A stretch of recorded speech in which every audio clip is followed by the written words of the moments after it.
Breaking Lucknow में दिनांक 15 सितंबर 2025 को भागीदारी न्याय मोर्चा के तत्वाधान में राष्ट्र उदय पार्टी द्वारा प्रेस क्लब लखनऊ में प्रेस वार्ता आयोजित की गई, जहां मीडिया से रूबरू होते हुए राष्ट्र उदय पार्टी के राष्ट्रीय अध्यक्ष बाबूराम पाल ने कहा कि बीजेपी सरकार केंद्र और उत्तर प्रदेश में अति पिछड़ा, अत्यंत पिछड़ा, सर्वाधिक पिछड़ा समाज को गुमराह कर रखी है, जहां केंद्र में लगभग 2600 जातियां ओबीसी में शामिल है। वहीं ओबीसी की सूची में 983 जातियों का शिक्षा और नौकरी में एक भी व्यक्ति नहीं है, जैसे दरोगा, एसपी, डॉक्टर, इंजीनियर, विधायक, मंत्री, सांसद नहीं है। 954 जातियों का लगभग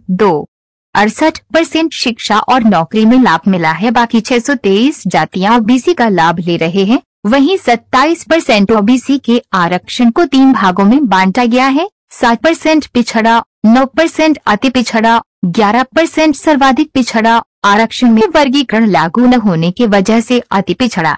अत्यंत पिछड़ा समाज हक अधिकार से वंचित है। जब भारतीय जनता पार्टी विपक्ष में थी तो कहा करती थी कि ओबीसी का सारा हिस्सा यादव समाज खा गया। अब सत्ता में बीजेपी है तो केंद्र ने जस्टिस जी रोहिणी आयोग का गठन बीजेपी ने किया। उत्तर प्रदेश में रिटायर्ड जज राघवेंद्र सिंह के नेतृत्व में सामाजिक न्याय समिति का गठन मार्च 2018 में किया गया और सामाजिक न्याय समिति का रिपोर्ट अक्टूबर 2018 में ही आ गया और केंद्र ने जस्टिस जी रोहिणी आयोग का भी रिपोर्ट 31 जुलाई 2023 को आ गया। लेकिन उत्तर प्रदेश सरकार और केंद्र सरकार ने दोनों रिपोर्ट लागू नहीं किया, जिसको लेकर राष्ट्र उदय पार्टी लगातार सामाजिक सम्मेलनों के माध्यम से, जनसभाओं के माध्यम से और 2023 में प्रदेश व्यापी रथ यात्रा के माध्यम से आरक्षण में वर्गीकरण की आवाज लगातार उठा रही है। इसी संदर्भ में राष्ट्र उदय पार्टी के राष्ट्रीय अध्यक्ष बाबूराम पाल जी, वीर फूलन देवी जन संगठन के राष्ट्रीय अध्यक्ष रमेश निषाद जी, भारतीय मानव समाज पार्टी के राष्ट्रीय अध्यक्ष केवट राम धनीबिंद जी ने मिलकर भागीदारी न्याय मोर्चा का गठन किया और भागीदारी न्याय मोर्चा के विस्तार में पश्चिम उत्तर प्रदेश से आवाम में हिंद पार्टी के राष्ट्रीय अध्यक्ष एडवोकेट राव नदीम जी, मजदूर किसान यूनियन के राष्ट्रीय अध्यक्ष सुक्रमपाल कश्यप जी भागीदारी न्याय मोर्चा में शामिल हुए और आने वाले दिनों में कुछ राजनीतिक दलों का समावेश भागीदारी न्याय मोर्चा में होगा। भागीदारी न्याय मोर्चा के सभी नेताओं ने कहा कि आगामी त्रिस्तरीय चुनाव में प्रधान, बीडीसी, जिला पंचायत आरक्षण में वर्गीकरण लागू होने के बाद कराया जाए और ब्लॉक प्रमुख, जिला पंचायत अध्यक्ष का चुनाव डायरेक्ट जनता द्वारा वोटिंग कर कराया जाए। उपरोक्त विषय को लेकर भागीदारी न्याय मोर्चा पूरे प्रदेश में जनसभा, रैली के माध्यम से जनवरी आंदोलन खड़ा करेगा। जरूरत पड़ी तो विधानसभा का घेराव कर सरकार से मांग किया जाएगा कि आरक्षण में उपवर्गीकरण लागू कर त्रिस्तरीय चुनाव कराया जाए, जिससे कि अति पिछड़े, अत्यंत पिछड़े और सर्वाधिक पिछड़े समाज के लोगों का शासन प्रशासन में भागीदारी हो सके। वहीं भारतीय मानव समाज पार्टी के राष्ट्रीय अध्यक्ष केवट राम धनीबिंद जी, आवाम हिंद पार्टी के राष्ट्रीय अध्यक्ष एडवोकेट राव नदीम जी, मजदूर किसान इंसाफ पार्टी के राष्ट्रीय अध्यक्ष सुक्रमपाल कश्यप जी ने कहा कि भागीदारी न्याय मोर्चा 2027 विधानसभा का चुनाव पूरे उत्तर प्रदेश में मिलकर लड़ेगी, जहां प्रेस वार्ता में उपस्थित रहे राष्ट्र उदय पार्टी कोषाध्यक्ष के पाल जी, राष्ट्रीय महासचिव ओमकार सिंह बघेल जी, प्रदेश अध्यक्ष रामाश्री पाल जी, प्रदेश उपाध्यक्ष चंद्रपाल जी, संस्थापक सदस्य श्रीराम पाल जी, लखनऊ जिला अध्यक्ष विजयपाल जी, जिला उपाध्यक्ष अमरपाली जी, वाराणसी जिला अध्यक्ष वीरेंद्र पाल जी, कार्यालय प्रभारी अजय पाल जी के साथ धन्य गणमान्य लोग उपस्थित रहे। यूपी न्यूज लखनऊ से सुनील पाल की प्रेस क्लब में क्या कुछ उद्देश्य है और किस तरह से इस प्रेस कॉन्फ्रेंस को आयोजित किया? सबसे पहले तो आप सभी पत्रकार भाइयों का स्वागत है कि आप सभी लोग संघर्षवादी पार्टी, राष्ट्रीय पार्टी और भागीदारी न्याय मोर्चा की खबर को कवर कर रहे हैं। आज यूपी प्रेस क्लब में जो प्रेस वार्ता बुलाई गई है तो मुख्य उद्देश्य है यह भारतीय जनता पार्टी की सरकार केंद्र में जो है पिछले 11 साल से और उत्तर प्रदेश में 8 साल से अति पिछड़े, अत्यंत पिछड़े समाज को गुमराह करके रखी हुई है। कि भारतीय जनता पार्टी की सरकार विजन 2047 का सपना देश की जनता को दिखा रही है और इसमें अति पिछड़े समाज को गुमराह कर रखी है कि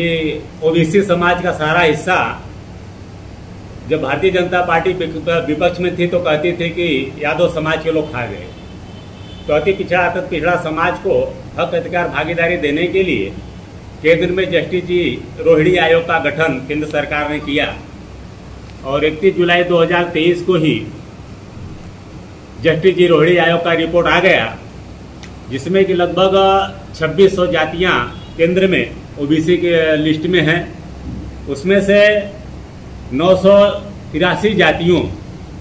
के लोगों को एक भी ना तो शिक्षा में लाभ मिल पाया, ना नौकरी में लाभ मिल पाया, ना तो राजनीति में लाभ मिल पाया और लगभग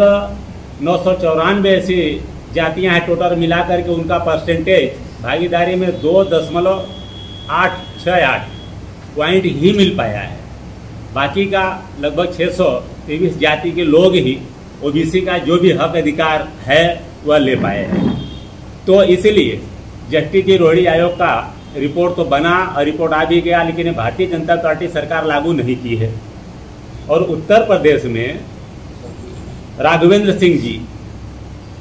रिटायर्ड जज राघवेंद्र सिंह जी के जो है नेतृत्व में मार्च 2018 में ही सामाजिक न्याय समिति का गठन भारतीय जनता पार्टी यानी योगी आदित्यनाथ जी ने किया और अक्टूबर 2018 में ही सामाजिक न्याय समिति का रिपोर्ट आ गया और आज 2025 चल रहा है और न तो उत्तर प्रदेश सरकार ने सामाजिक न्याय समिति की रिपोर्ट लागू की, ना तो केंद्र सरकार ने जस्टिस जी रोहिणी आयोग की रिपोर्ट लागू की। और ये आरक्षण में वर्गीकरण हमारे देश के 12 प्रदेशों में ऑलरेडी लागू है और देश का सबसे बड़ा प्रदेश उत्तर प्रदेश में लागू नहीं है। तो क्यों नहीं लागू है? सबसे पहले हमारे बिहार, हमारा जो पड़ोसी राज्य है, जननायक कर्पूरी ठाकुर जी 1978 में ही लागू किए थे। तो ये भारतीय जनता पार्टी पूरी तरह से गुमराह करके एक तो लोकतंत्र की हत्या कर रही है। देख रहे हैं हर जगह जो सर्वे चल रहा है वोटर लिस्ट में, तो वोट की चोरी का प्रकरण सामने आ रहा है। तो कहीं वोट की चोरी करके सत्ता हासिल कर रही है, कहीं विधायक को खरीद करके सत्ता हासिल कर रही है, तो सारी पार्टियों को तोड़ करके सत्ता हासिल कर रही है। इसके लिए भारतीय जनता पार्टी के नेताओं के पास टाइम है, इस सरकार के पास टाइम है, लेकिन जस्टिस जी रोहिणी आयोग का रिपोर्ट और सामाजिक न्याय समिति की रिपोर्ट लागू कराने के लिए भारतीय जनता पार्टी के पास टाइम नहीं है। ये कौन सा विजन 1947 दिखाना चाहते हैं? क्या इनका विजन यही है कि 1947 तक गडेरिया का बेटा भेड़ चराएगा, यादव का बेटा भैंस चराएगा, नाई का बेटा दाढ़ी बनाएगा, कुर्मी मौर्य का बेटा खेती करेगा? क्या यही विजन है इनका? तो अगर इसको स्पष्ट करें, नहीं अगर सबका साथ सबका विकास का ये बात करते हैं तो अति शीघ्र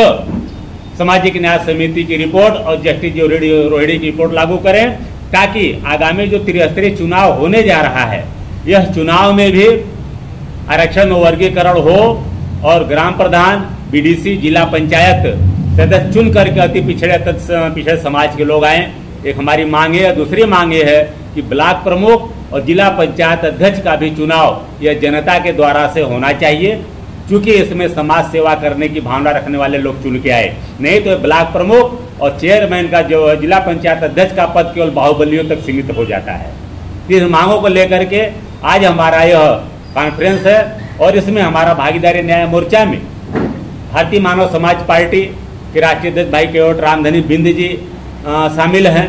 वीर फूलन देवी जन संगठन के अध्यक्ष भाई रमेश निषाद जी शामिल हैं और आज और 2 दल हमारे हिंद पार्टी के राष्ट्रीय अध्यक्ष भाई एडवोकेट राव नदीम जी शामिल हो रहे हैं और मजदूर किसान यूनियन पार्टी के राष्ट्रीय अध्यक्ष सुक्रम पाल कश्यप जी शामिल हो रहे हैं। हम भागीदारी न्याय मोर्चा का विस्तार पूरे प्रदेश में करेंगे। इसी तरह से और आगामी लोग विधानसभा चुनाव भी भागीदारी न्याय मोर्चा अपने दमखम के साथ लड़ेगी।